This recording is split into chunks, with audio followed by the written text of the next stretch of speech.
ভাবুন তো, যদি এমন কাউকে ভালোবেসে ফেলেন যার সাথে আপনার থাকা এই পৃথিবীর নিয়মের বিরুদ্ধেই যায়, যদি পুরো পৃথিবী আপনাদের আলাদা করতে চায়, আর যদি সেই ভালোবাসাকে বাঁচাতে নিজের জীবন পর্যন্ত দিতে হয়।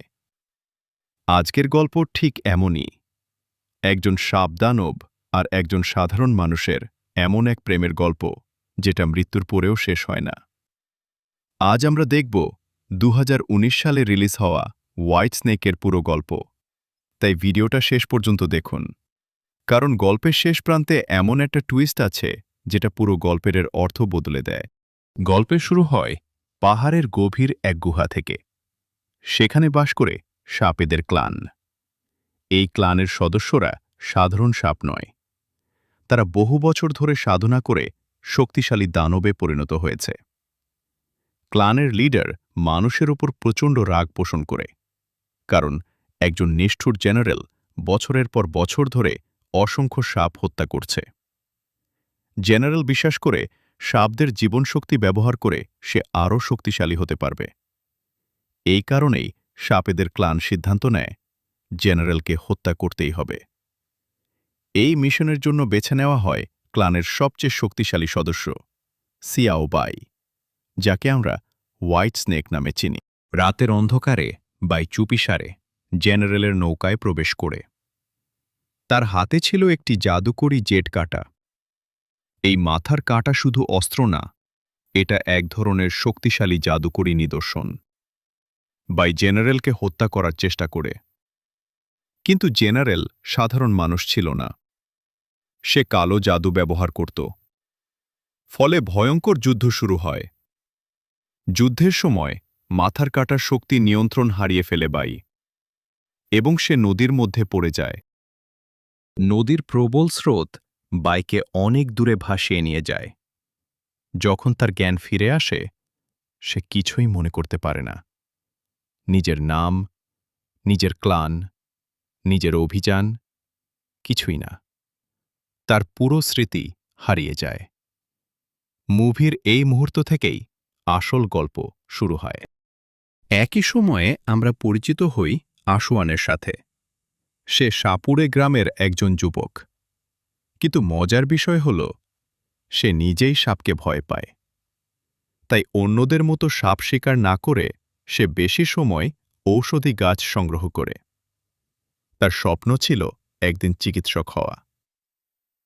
নদীর ধারে সে অচেতন বাইকে খুঁজে পায় এবং তাকে বাঁচিয়ে নিজের কাছে নিয়ে আসে। বাই কিছুই মনে করতে পারে না। তাই আশুয়ান তাকে সাহায্য করার সিদ্ধান্ত নেয়। সে জানতে চায়, এই রহস্যময় মেয়েটা কে, কোথা থেকে এসেছে, কেন তার কাছে জাদুকরি চূড়ের কাঁটা আছে। এই প্রশ্নগুলোর উত্তর খুঁজতেই দুজন একসাথে যাত্রা শুরু করে। যাত্রাপথে বাই আর আসওয়ান একে অপরকে জানতে শুরু করে। একসাথে পাহাড় পেরোয়, নদী পেরোয়, বিভিন্ন বিপদের মুখোমুখি হয়। ধীরে ধীরে তাদের সম্পর্ক গভীর হতে থাকে।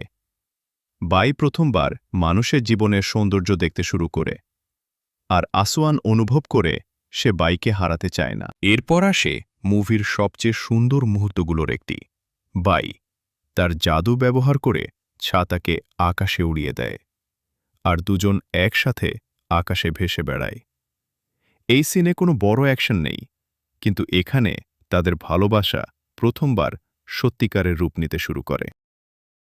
হঠাৎ এক দানব তাদের আক্রমণ করে। বাই বাধ্য হয় নিজের শক্তি ব্যবহার করতে, এবং প্রথমবার আসওয়ান দেখে বাই আসলে মানুষ নয়, সে একজন সর্পদানব। এখানে দর্শক ভাবতে পারে আসওয়ান হয়তো ভয় পাবে, কিন্তু হয় উল্টোটা। আসওয়ান বাইকে ছেড়ে যায় না। সে বলে, এই পৃথিবীতে দুই পাওয়ালা খারাপ মানুষ অনেক আছে, তোমার শুধু একটা লেজ আছে, তাতে কি? এটাই মুভির অন্যতম শক্তিশালী ডায়ালগ। এরপর তারা পৌঁছায় দানবদের বাজারে, একটা গোপন শহর যেখানে দানবেরা বাস করে। এখানে তারা শিয়াল দানবের সাথে দেখা করে।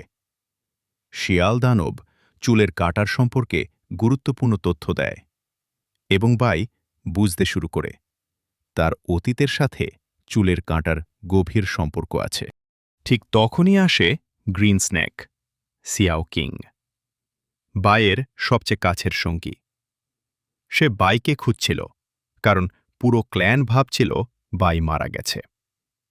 গ্রিন স্নেক আসোয়ানকে দেখেই রেগে যায়, কারণ সে মানুষদের বিশ্বাস করে না। তার বিশ্বাস, মানুষ শেষ পর্যন্ত দানবদের ধ্বংসই করবে। এক পর্যায়ে বাই ও আসোয়ান একটি গোপন মন্দিরে পড়ে যায়। সেখানে পুরনো ম্যাজিক্যাল সিম্বলস দেখতে দেখতে বাইয়ের স্মৃতি ফিরতে শুরু করে। সে মনে করতে পারে সে কেন এসেছিল, জেনারেল কে, নিজেদের ক্লান, সবকিছু।